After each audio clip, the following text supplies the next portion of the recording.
Very good morning to all of you dear students. हमने अपने पिछले लेक्चर में मैथमेटिक्स क्लब के बारे में पढ़ा था। तो आज का जो हमारा टॉपिक है वो रहेगा मैथ फेयर। अगर हम मैथमेटिक्स फेयर की बात करें, जैसे गणित मेले, तो मैथमेटिक्स क्लब में जो बच्चा सीखता है वो मॉडल बनाना सीखता है, वो चार्ट वहाँ पे बनाता है, या वो कोई एक्टिविटी वहाँ पे सीखता है, या किसी भी थ्योरम को वो एक्सप्लेन करना सीखता है। तो जब मैथमेटिक्स फेयर का आयोजन किया जाता है तो वहाँ पे एक अपॉर्चुनिटी मिलती है स्टूडेंट को, जो उसने बनाया है उसको वो कैसे रिप्रेजेंट करे। जब वो प्रेजेंटेशन वहाँ पे करता है तो उसमें कॉन्फिडेंस आता है। वही सब्जेक्ट जो उसको बहुत डिफ़िकल्ट लगता है उसके लिए क्या बन जाता है, इजी बन जाता है। जब मैथमेटिक्स फेयर का आयोजन किया जाता है तो उसके दौरान बाहर से, वो हमारा इंटर स्कूल भी हो सकता है या अपने ही स्कूल के डिफरेंट क्लासेस के जो स्टूडेंट्स हैं वो वहाँ पे अपनी प्रेजेंटेशन दे सकते हैं। फेयर अगर हम हाई लेवल पे करें तो मैथमेटिक्स फेयर जब हायर लेवल पर ऑर्गेनाइज किया जाता है तो उसमें डिफरेंट बाहर से भी हम गेस्ट को बुलाते हैं। और फेयर के दौरान जो अपनी जो भी उसमें आपने कोई गेम ऑर्गेनाइज की है या गेम बनाई है, उसमें जो भी पार्टिसिपेट करेगा उसमें क्या कर सकता है, वो उस फेयर में पार्टिसिपेट करने के लिए पे कर सकता है। जो पे करेगा उसी में जो मैथमेटिक्स क्लब है उसकी चीज़ें खरीदी जा सकती हैं, या अपने ही वेलफेयर ऑफ मैथमेटिक्स, चाहे लैब कहें चाहे स्टूडेंट्स के वेलफेयर के लिए थिंग्स लाएंगे, उसको वो क्या कर सकता है, यूटिलाइज कर सकता है। तो जो मैथमेटिक्स फेयर होते हैं उसमें साल में एक बार वो मैथमेटिक्स फेयर क्या करना चाहिए, ऑर्गेनाइज किसी भी स्कूल को करना ही चाहिए, जिसमें जो भी अपॉर्चुनिटी या जो भी उन्होंने उस साल के दौरान चीज़ें मैथमेटिक्स से रिलेटेड बनाई हैं उसमें उन चीज़ों को हाईलाइट करवाया जाता है। तो टाइम टू टाइम आपने देखा होगा कि हमारे कॉलेजेस में भी एग्जीबिशन लगाए जाते हैं, या आप स्कूल लेवल पर आपने भी स्कूल में एग्जीबिशन में पार्टिसिपेट किया होगा। लेकिन फेयर अगर कहें तो फेयर हम किसी और प्लेस में जाके भी वहाँ पे जो एक्टिविटी हैं उनको हम ऑर्गेनाइज कर सकते हैं। तो मैथमेटिक्स में जैसे एग्जीबिशन होता है वैसे फेयर के दौरान जो भी थिंग, जैसे पिक्चर में आप देखें स्टूडेंट्स ने बनाया है और बाकी जो जजेस हैं वो आते हैं, उनसे पूछते हैं। अगर उसमें आप इन्वॉल्व करना चाहते हैं, वो जो बाहर से पार्टिसिपेंट्स आए हैं या जो बाहर से लोग आए हैं, अगर उस एक्टिविटी में वो पार्टिसिपेट करना चाहते हैं तो उसमें वो लोग पार्टिसिपेट भी कर सकते हैं। अब ऑर्गेनाइज करना होता है जब मैथमेटिक्स फेयर को, तो उसमें टीचर एक्टिविटी, प्यूपिल एक्टिविटी और everything should be of well in advance, की हर चीज़ हमने अच्छे से ऑर्गेनाइज की है।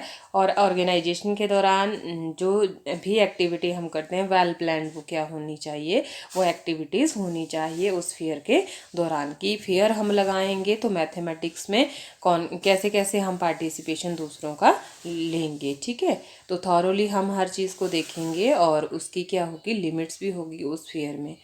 जब हम प्लान करेंगे तो हम इन बातों को ध्यान में रखेंगे कि हमारा टाइम क्या रहेगा, टाइम लिमिट क्या रहेगी, कितने हमारे पार्टिसिपेंट्स होंगे, कितनी क्लासेस हम वहाँ पे पार्टिसिपेशन के दौरान कितने स्टूडेंट वहाँ पे एक ग्रुप में हम रखेंगे, और ग्रुपिंग के दौरान कि कैसे वो पार्टिसिपेट करेंगे, वो हम क्या करेंगे, पहले से ही हमारे माइंड में वो कॉन्सेप्ट क्या होगा, क्लियर होगा। अब जैसे यहाँ पे आप एक्टिविटी देख रहे हैं तो फेयर के दौरान एक्टिविटी में जो भी पार्टिसिपेशन होगा स्टूडेंट्स का, उसमें पहले रूल्स बताए जाएंगे। रूल्स के बाद जब वो एक्टिविटी में पार्टिसिपेट करेंगे पर्सन, तो ज़रूरी नहीं कि स्कूल के स्टूडेंट हो, अगर बाहर आप हायर लेवल में कर रहे हैं तो और भी फेयर के दौरान उसमें पार्टिसिपेट कर सकते हैं। जजमेंट के लिए अगर बात करें तो जो जज होंगे वहाँ पे कमेटीज़ के, उसके लिए प्रॉपर फॉर्मेट बना होगा, और फॉर्मेट के दौरान जो भी स्टूडेंट्स होंगे या टीचर्स होंगे वो भी क्या होने चाहिए, जैसे मैथ से रिलेटेड उनकी मैथ या साइंस जो फील्ड होनी चाहिए और उसमें परफॉर्मा होना चाहिए, वेल डिवेल्प। अगर हम परफॉर्मा वहाँ पे लेंगे तो क्या क्या उसमें ओरिजिनलिटी है वर्क की, जो हम एग्जीबिशन के दौरान देखते हैं कि मैथमेटिक्स अप्रोच मैथ्स का वो एक्चुअल में है, वो जो भी हमने जो चीज़ बनाई है उसमें ओरिजिनल है या नहीं, कहीं से लेके तो नहीं किया है। उसके बाद टेक्निकल स्किल का यूज़ किया गया है, जैसे मान लीजिए कि वर्किंग है या नॉन वर्किंग है, उस पर चीज़ वो भी देखा जाएगा। और उसके बाद अट्रैक्टिव है वो या नहीं है, ये चीज़ें भी जजमेंट के दौरान देखी जाएंगी। और फर्स्ट सेकंड थर्ड जैसे हम निकालते हैं वो फर्स्ट सेकंड थर्ड निकाले जाएंगे। अब ऑब्जेक्टिव तो आप लोगों को क्लियर हुआ ही होगा कि मैथमेटिक्स। तो एग्जीबिशन और फेयर में कई बार इस चीज़ को इकट्ठे भी हम कह सकते हैं कि एग्जीबिशन या फेयर। फेयर में मैंने यही बात की, अगर फेयर फेयर अगर हायर लेवल पे तो बहुत ज़्यादा, जैसे 4 5 6 स्कूल्स के अगर इकट्ठे हम पार्टिसिपेशन में एक प्लेस पे कहीं पे हम डिसाइड करते हैं, जैसे मान लीजिए एक स्कूल में जाते हैं, जैसे फाइनल टीपी की तरह, कि फाइनल टीपी एक स्पेशली एक स्कूल में सभी बच्चों की स्कूल्स की होती हैं, तो वैसे एक स्कूल में अगर सभी स्कूलों के बच्चे आएँ और अपना पार्टिसिपेशन दें या मैथ्स में जो उन्होंने पूरा साल काम किया उसको शो करेंगे, तो वो क्या है, फेयर है।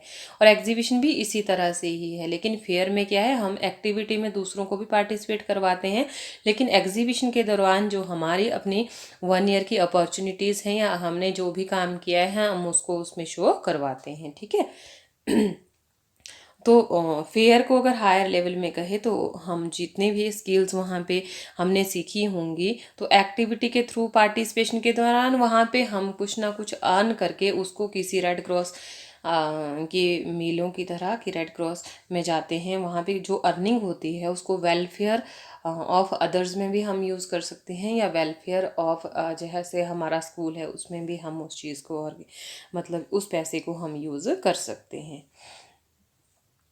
तो मैथमेटिक्स फेयर की अगर हम इम्पोर्टेंस की बात करें तो इम्पोर्टेंस तो अब आपको क्लियर हो गई होगी। जैसे स्टूडेंट्स बहुत ज़्यादा पार्टिसिपेट करेंगे, खुद वो चीज़ें बनाएंगे। अब बहुत सारे स्कूलों के बच्चे आएंगे तो उन्होंने बहुत डिफरेंट टाइप की थिंग्स बनाए होंगे, तो वहाँ से क्या है, सीखने को मिलेगा। और जो सब्जेक्ट उनके लिए क्या है, बहुत ज़्यादा डिफ़िकल्ट है, वो जब पार्टिसिपेट करेंगे तो बच्चों का कॉन्फिडेंस बढ़ेगा वहाँ पे, ठीक है। तो फेयर के दौरान अगर वो करेंगे, एक तो जो डिफ़िकल्ट चीज़ है वो बहुत इजी हो जाएगी, कॉन्सेप्ट की उनको क्लैरिटी हो जाएगी। और उसके बाद जब वो वर्क करेंगे, वर्किंग मॉडल्स बनाएंगे, तो दूसरों से भी सीखने को मिलेंगे और अपना भी कुछ वो अपनी जो क्रिएटिविटी है वो भी दूसरों के सामने वो मतलब शो कर पाएंगे, कि इंटरनल में बच्चों के अंदर क्या छुपे हुए गुण हैं उनको भी वो दिखा सकते हैं। तो बहुत इंपॉर्टेंट है ऐसी एक्टिविटीज़ अगर करवाई जाएं, तो जो चीज़ें बहुत डिफ़िकल्ट लगती हैं स्टूडेंट्स को वो क्या बन जाती हैं, वहाँ पे बहुत ईजी हो जाती हैं। Thank you so much.